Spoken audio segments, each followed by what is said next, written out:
ਵਾਹਿਗੁਰੂ ਜੀ ਕਾ ਖਾਲਸਾ ਵਾਹਿਗੁਰੂ ਜੀ ਕੀ ਫਤਿਹ।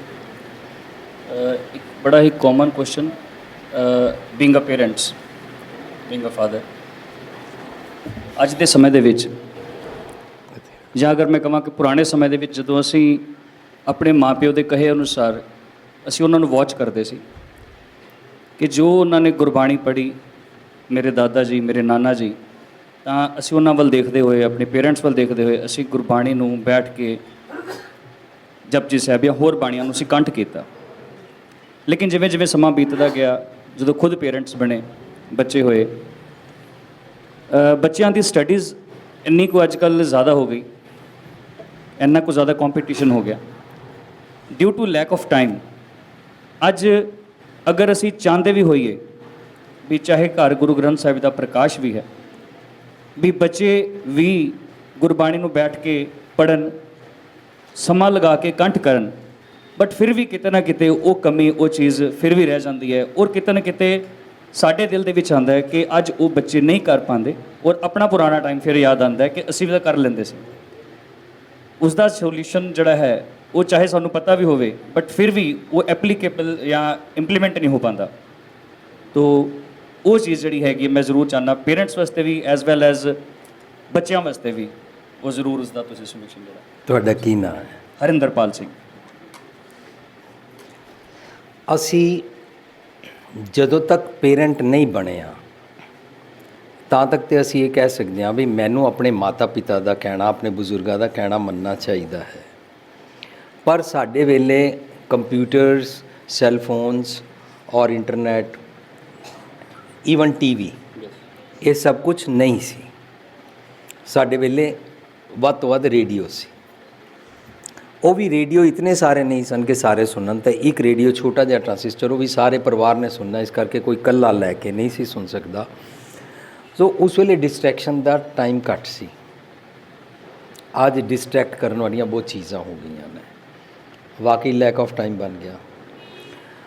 ਇਹ ਇਸ ਤੋਂ ਜ਼ਿਆਦਾ ਵੱਧ ਜਾਏਗਾ ਹੋਰ, ਰਾਈਟ? ਪਰ ਕੁਝ ਸੱਜਣ ਉਸ ਵੇਲੇ ਵੀ ਪ੍ਰੀਤੀ ਚੰਦ ਵਰਗੇ ਸਨ ਜਿਹੜੇ ਸੱਚ ਨਹੀਂ ਲੈਂਦੇ ਨੇ।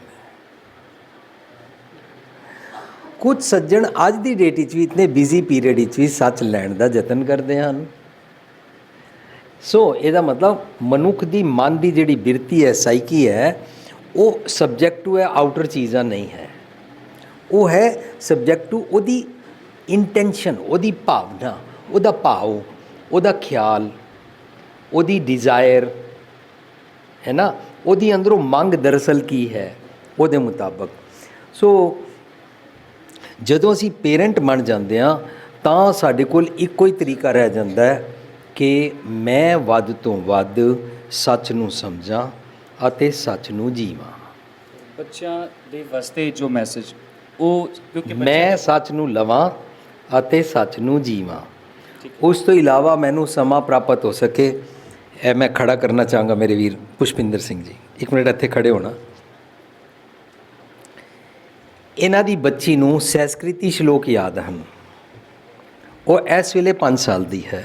ਜਦੋਂ ਉਹਨੇ ਯਾਦ ਕੀਤਾ, ਕਦ ਕਿੰਨੇ ਦੀ ਸੀ? 3-4 ਸਾਲ ਦੀ ਸੀ। ਮੈਂ ਉਸ ਬੱਚੀ ਨੂੰ ਪੁੱਛਿਆ, ਬੱਚੇ ਗਨੀਮ ਕੌਰ ਜੀ ਤੁਸੀਂ ਕਿਸ ਤਰ੍ਹਾਂ ਯਾਦ ਕਰਦੇ ਹੋ? ਕਦੋਂ ਟਾਈਮ ਮਿਲਦਾ ਹੈ? ਪਾਪਾ ਤੇ ਕੰਮ 'ਤੇ ਜਾਂਦੇ ਨੇ। ਕਹਿੰਦੀ ਹੈ ਸਵੇਰੇ ਪਾਪਾ ਮੈਨੂੰ ਸਕੂਟਰ 'ਤੇ ਸਕੂਲ ਦੀ ਬੱਸ ਪਕੜਾਉਣ ਵਾਸਤੇ ਛੋੜਨ ਜਾਂਦੇ ਨੇ।